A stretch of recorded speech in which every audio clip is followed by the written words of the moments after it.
This is Raji from Anu RB Math Solution. Exercise 7.1ல 8th sum பார்க்குறோம். அதில் இங்கே பார்த்தோன்னா 3 இன்டகிரேஷன் பார்ட் கொடுத்துருக்காங்க. இதில் A, B, C இது எல்லாமே கான்ஸ்டன்ட். ஓகேவா?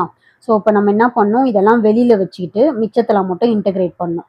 ஸோ இந்த மாதிரி 3 எலமெண்ட்டோ 2 எலமெண்ட் கொடுத்தோ இன்டகிரேட் பண்ண சொல்லலாம். ஃபர்ஸ்ட் என்ன பண்ணணும்னு இருக்கேன், ஸ்ப்ளிட் பண்ணிக்கணும். ஓகேவா? ஃபர்ஸ்ட் split this integral அப்படின்னு போட்டு இப்போ நம்ம ஸ்ப்ளிட் பண்ண போகிறோம். ஏ கான்ஸ்டன்ட் இல்லையா, ஏவை வெளியே வச்சுக்கிட்டு x square dx plus b constant, பியை வெளியே வச்சுக்கிறேன், x dx plus c constant, சியையும் வெளியில் வச்சுட்டு ப்ராக்கெட் உள்ள வெறும் டிஎக்ஸ் மட்டும் போட்டுக்கிறேன். ஓகே, ஸோ இது எக்ஸ் ஸ்கொயர் ஃபார்முலாக்கு என்ன, இன்டகிரல் எக்ஸ் பவர் என் டிஎக்ஸ்னு வந்தால் x power n plus 1 divided by n plus 1 plus c. So இந்த ஃபார்முலாவை தான் நம்ம இதுக்கு அப்ளை பண்ணோம். ஓகே, இப்போ நான் அந்த ஃபார்முலாவை அப்ளை பண்ணுறேன். ஏ அப்படியே இருக்குது, இங்கே எக்ஸ் என் இருக்க இடத்துல 2 இருக்கிறதுனால 2 + 1 டிவைடட் பை 2 + 1. ஸோ இந்த ஸ்டெப் அப்படியே வந்துடும், பியும் வந்துடும்.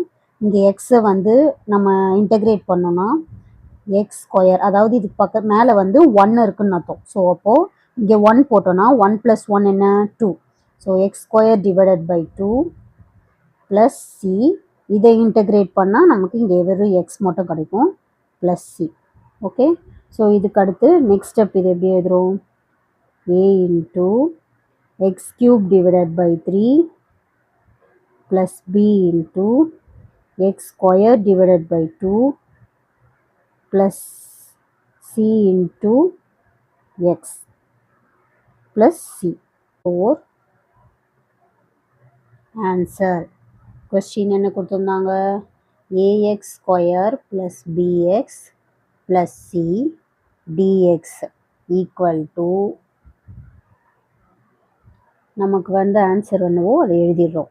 a into x cube by 3 plus b into x square by 2 plus c into x plus c. Okay, so this is a final answer.